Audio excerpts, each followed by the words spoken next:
Hi, ladies and gentlemen. This is Eddie Marcus again. I got this thing that's on my mind. How can a person who doesn't speak the language communicate with someone who speaks the language? Think about that for a second.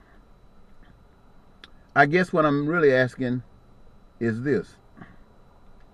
How can we as a people in the United States of America pursue and introduce a concept of peace and prosperity and happiness and joy of life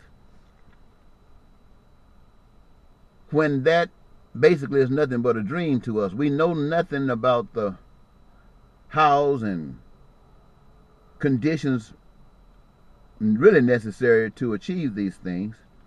We have some sense, but not that much. You know, we all want peace. We all want prosperity. We all want joy in our lives. We talk about justice. We says justice has a lot to do with peace. When we start talking about prosperity, we know, not in this system of government, there's no such thing as equity, where everybody's satisfied with their economics. And it plays a major role in the joy or the happiness of your life. So how can I go out and advocate but expecting something back that's positive? When I talk to you about this peace, because I want it, you'll say you want it. But if I ask you for how do we do it, you're going to say you don't know. And if you ask me, I would say, well, since, for example, we all require food to survive, every human being. We all require shelter and clothing and education and health care. We all require this stuff. Now, most of the materials necessary to meet all of this stuff is outside of us. But the ability that's required to extract from the resources that are outside of us and bring it to a manifestation of representation of these goods and things, I think that each of us got a part that we can play in that production. And having a part to play in that production, that entitles us to the benefits of our labor. Food, clothing, shelter, housing, education. Each of us got a part, ownership in it, as far as I can see, by participating in that creative process. But how can that be articulated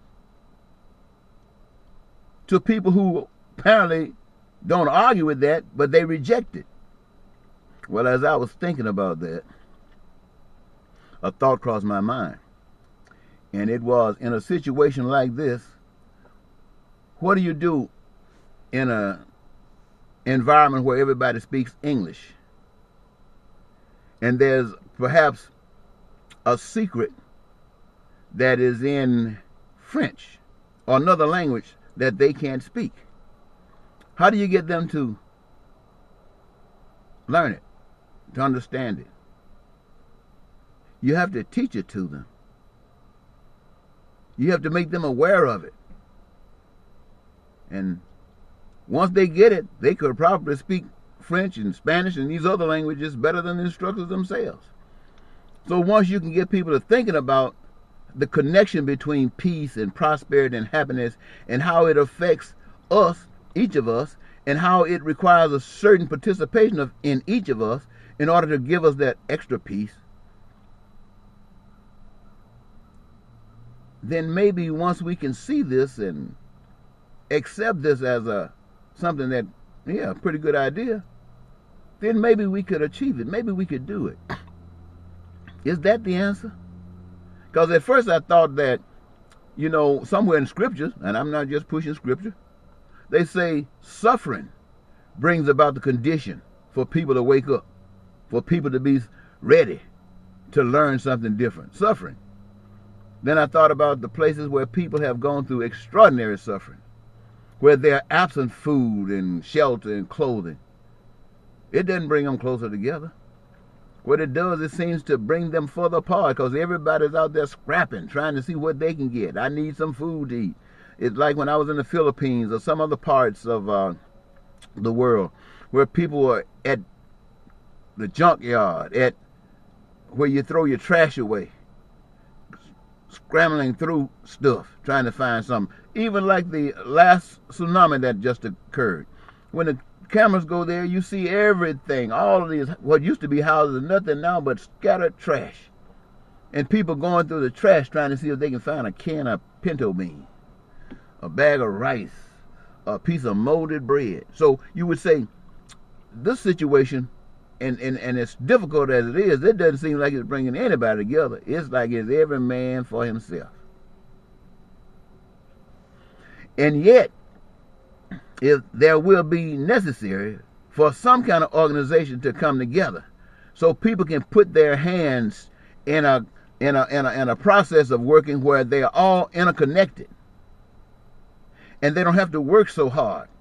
Some hands can be moving certain parts of trash. Some hands can be taking trash certain different places. Some hands can be recouping whatever might be edible in this place and stacking it. All these things working together, and having done this, then it set up a system where you can go, each and every last one of the people that's out there working, and relax from the day's work with maybe some food that they can sit and eat at the table together and plan on some strategies for the next day. That seems like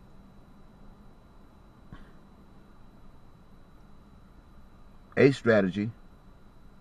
But for those of you who